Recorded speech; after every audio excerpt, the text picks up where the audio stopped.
घेऊ शकतो, एंडोमेंट प्लॅनही घेऊ शकतो, कोणताही प्लॅन की जो एक त्याला सुटेबल टर्म देतो तो प्लॅन आपण इथे घेऊ शकतो.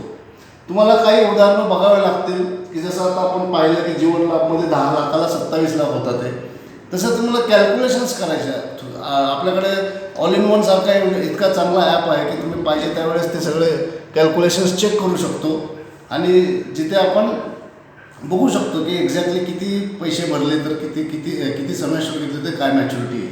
तर अशा पद्धतीने आपण कोणताही प्लॅन इथे आपण वापरू शकतो. आता जीवनशांती का नको, तर जीवनशांतीमध्ये काय आहे की तुमची जी काही रक्कम आहे ती कंपल्सरी पेन्शन म्हणूनच मिळणार आहे मॅच्युरिटीची, त्याला काही पर्याय नाही. आता इथे काय असणार आहे, जीवन लाभ काढला आहे 25 वर्ष पॉलिसीची पॉलिसी पिरियड आहे, 16 वर्ष प्रीमियम पिरियड आहे, 16 वर्ष भरून झाले, 25व्या वर्षी त्या माणसाच्या हातात 80 लाख आले. या पूर्ण प्रोसेसला पूर्ण 25 वर्ष उलटून गेलेली. आपण पॉलिसी सुरुवातीला जेव्हा त्याला आपण सांगितलं तेव्हा त्याची रिक्वायरमेंट मे बी पेन्शन होती, पण कदाचित त्याची पेन्शनची रिक्वायरमेंट आता नाही आहे. म्हणजे 25 वर्षानंतर रिक्वायरमेंट बदलू शकतात. त्याला कदाचित कुठेतरी वर्ल्ड टूर करायचा असेल, त्याला बंगला बांधायचा असू शकतो, त्याला मेडिकल ट्रीटमेंटसाठी पैसे लागू शकतात. तर मग अशा वेळेस जर मी पेन्शन प्लॅन प्युअरली आजच्या तारखेपासून म्हणजे जीवनशांती जर काढला तर त्याला एक रकमी हातात रक्कम काहीच मिळत नाही आहे. त्याला डायरेक्ट जी काही पेन्शन फंड आहे ती LICकडेच राहते आणि डायरेक्टली पेन्शन दर महिन्याला सुरू होते. मग ह्या केसमध्ये काय होणार आहे, ही 80 लाखाची रक्कम एक रकमी आपण लमसम म्हणून त्याला मिळणार, त्याला म्हणजे त्या पॉलिसी होल्डरला मिळणार. मग त्याच्यातून त्यांनी पाहिजे तसे तो युटिलाइज करू दे. 50% त्याला हवं तर तो स्वतःकडे कॅशमध्ये ठेवू शकतो, 50% इन्व्हेस्ट करू शकतो किंवा 100% पूर्ण इन्व्हेस्ट करू शकतो. जे काही त्याला हवं आहे त्यानुसार ते पाहिजे ते चेंजेस करू शकतो. याच रकमेतले काही पार्ट आपण ग्रॅच्युटी म्हणून त्याला सांगू शकतो, याच रकमेतला काही पार्ट आपण PF म्हणून त्याला सांगू शकतो, याच रकमेतला काही पार्ट आपण पेन्शन फंड म्हणून सांगू शकतो.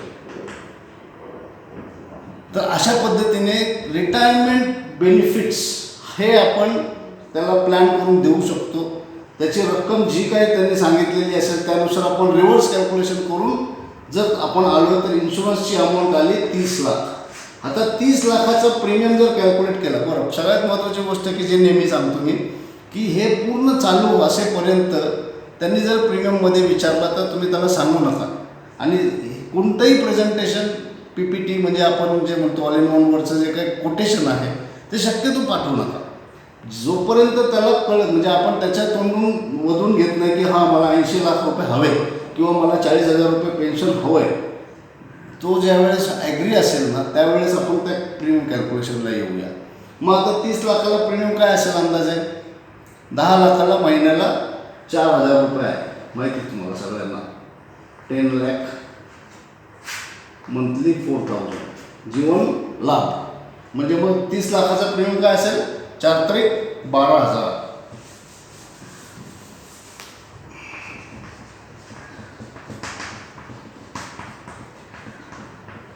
मंथली. त्याचा पगार आहे 40,000 आणि प्रीमियम आला आहे 12,000. आता इथे त्याला परत तोच विषय असेल की 40,000 रुपये माझा पगार आहे, मी 12,000 रुपये 12,000 जर तुम्ही नाही भरू शकत तर मग तुमची पेन्शनची रक्कम कमी होईल. सिम्पल. म्हणजे असे काही विषय असतात की जे त्याला विचार करायला आपण भाग पाडायचे. तुम्हाला पेन्शनची रक्कम तुम्ही सांगितलेली आहे, तुम्ही रिटायरमेंट बेनिफिटचे तुम्ही स्वतः सांगितलेले आहेत, त्यानुसार मी कॅल्क्युलेट करून तुमच्यासमोर ठेवलेलं आहे. नाव चॉईस इज युअर्स. मग ह्या 12,000मध्ये त्यांना काय काय आणखीन बेनिफिट भेटतात ते पण आपलं सांगण्याचं कर्तव्य आपलं आहे. पहिली गोष्ट म्हणजे पहिल्या दिवसापासून या माणसाचा इन्शुरन्स असणार आहे किती, आपला 40,000 रुपये पेन्शन हवी आहे, 12,000 रुपये आपण प्रीमियम काढला आहे, इन्शुरन्सची अमाऊंट किती काढली आपण 30,000. आठवत आहे का, सम ॲश्युअर्ड 30 लाख 30 लाख रुपये सम ॲश्युअर्डची पॉलिसी आपण काढतोय. म्हणजेच काय की ह्या माणसाचं इन्शुरन्सची अमाऊंट पहिल्या दिवसापासून 30 लाख, ॲक्सिडेंटल जर डेथ झाली तर 60 लाख हे त्याला कवर आपण देतोय, हे आपण त्याला तिथे सांगू शकतो. जर माझा PF असता, गव्हर्नमेंट एम्प्लॉय आहे आणि माझा प्रॉव्हिडंट फंड जातोय महिना 10,000 किंवा 12,000, फक्त मला जमा रक्कम मिळणार आहे, मला बाकी काही मिळणार नाही आहे. पण इथे काय होणार आहे, जर डेथ झाली तर पूर्ण 60 लाख रुपये मिळणार आहे ॲक्सिडेंटली डेथ झाली तर, आणि नॅचरल डेथ झाली तर 30 लाख मिळणार आहे. या व्यतिरिक्त आपल्याकडे ॲक्सिडेंटल बेनिफिट आहे, परमनंट डिसॅबिलिटी बेनिफिट पण आहे. म्हणजे काही कारणाने ॲक्सिडेंट झाला आणि जर आपण परमनंट जर डिसॅबल झालेलं असेल ती व्यक्ती, तर त्या ठिकाणी पुढचे हप्ते सगळे माफ होते. 10% LIC दर वर्षाला 30 लाखाचे 10% असे 10 वर्ष देणार आहे, शिवाय मॅच्युरिटी पण देणार आहे. परत आणखीन एक विषय की तुम्हाला फक्त प्रीमियम 16च वर्ष भरायचे. 16 वर्षाची तुमची एक रक्कम असेल इन्व्हेस्टमेंटची, त्यानंतर पुढे तुम्हाला पैसे भरायचे नाही, तरी 9 वर्षाचा फ्री इन्शुरन्स आहे. आता हे जे ॲडिशनल बेनिफिट्स आपण जेव्हा सांगतोय ना, ॲक्च्युअल मूळ इन्शुरन्सचा प्लॅन आहे की जे मूळ बेनिफिट आहेत ते आपण शेवटी सांगतोय, आणि त्याला जे हवं आहे ते आपण आधी सांगितले. मग कुठेतरी त्याला 100% पटायला लागतं की याच्यामुळे जास्त फायदा आहे. परत लोन फॅसिलिटी आहे, सरेंडर फॅसिलिटी आहे. त्यामुळे तुम्ही 2 वर्ष, आता नवीन नियमाप्रमाणे 2 वर्षानंतर तुम्ही लोन आणि सरेंडर करू शकता. तर 2 वर्ष झाल्यानंतर तुम्हाला हवं असेल तर ज्या वेळेस तुम्हाला हवे असतील त्यावेळेस तुम्ही पैसे काढून घेऊ शकता. आणि जर तुम्हाला शिक्षणासाठी, मुलांच्या शिक्षणासाठी किंवा घरातल्या काही अडचणींसाठी पैसे लागत असतील तर तुम्ही साध्या एका ॲप्लिकेशनवर LIC लोन करून देते आणि 4 दिवसात तुमच्या अकाउंटला पैसे जमा होतात. तर असे बरेचसे आपल्याकडे चांगले चांगले विकल्प असतात ह्या इन्शुरन्स प्लॅनमध्ये, हे आपण त्यांना सांगू शकतो.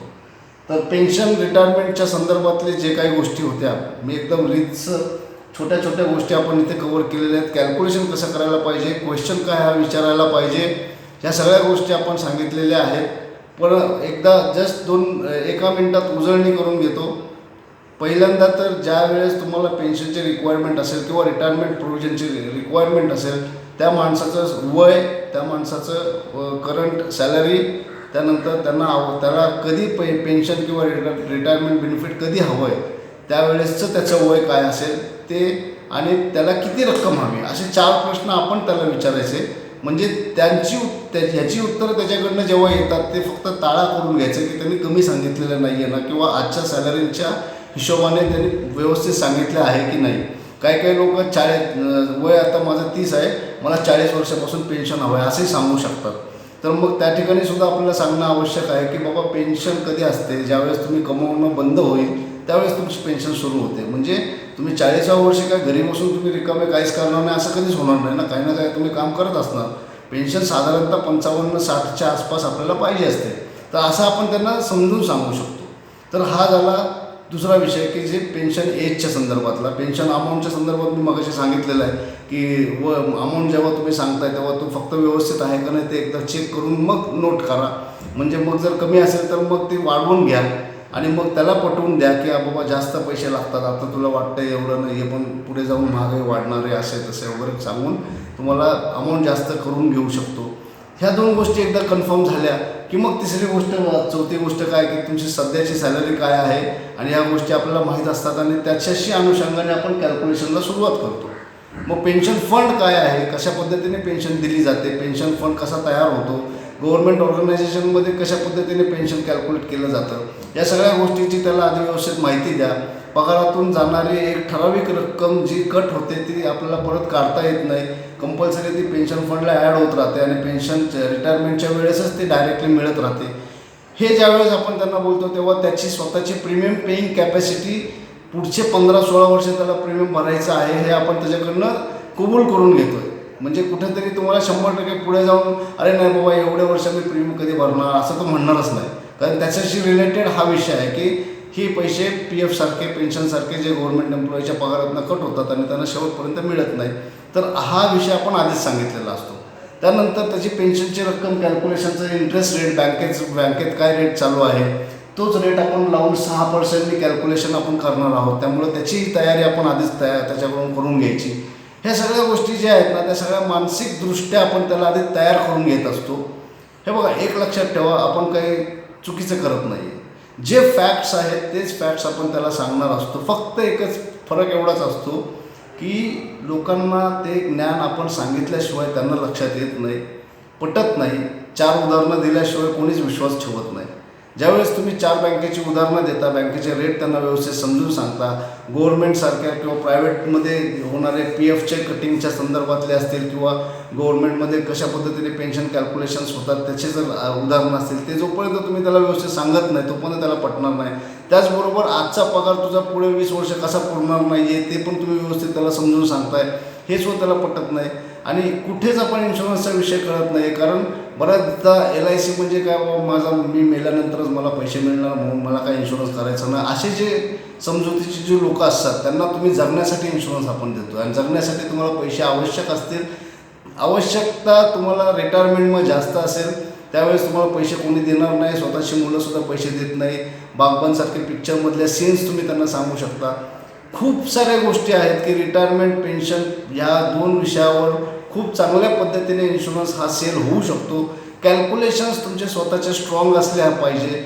जोपर्यंत आपण कॅल्क्युलेशन करताना न बघता व्यवस्थितपणे जेव्हा कॅल्क्युलेशन्स करतो तेव्हा समोरच्या माणसाला सुद्धा विश्वास होतो की हा माणूस आपण परफेक्ट माणसाकडेच आलेलो आहे, हा व्यवस्थित आपल्याला गाईड करतो आहे.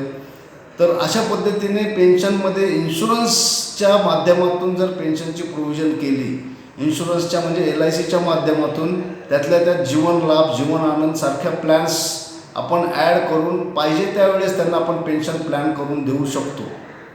या व्यतिरिक्त तुम्हाला एक थोडक्यात आणि सिम्पल एक फॉर्म्युला सांगतो.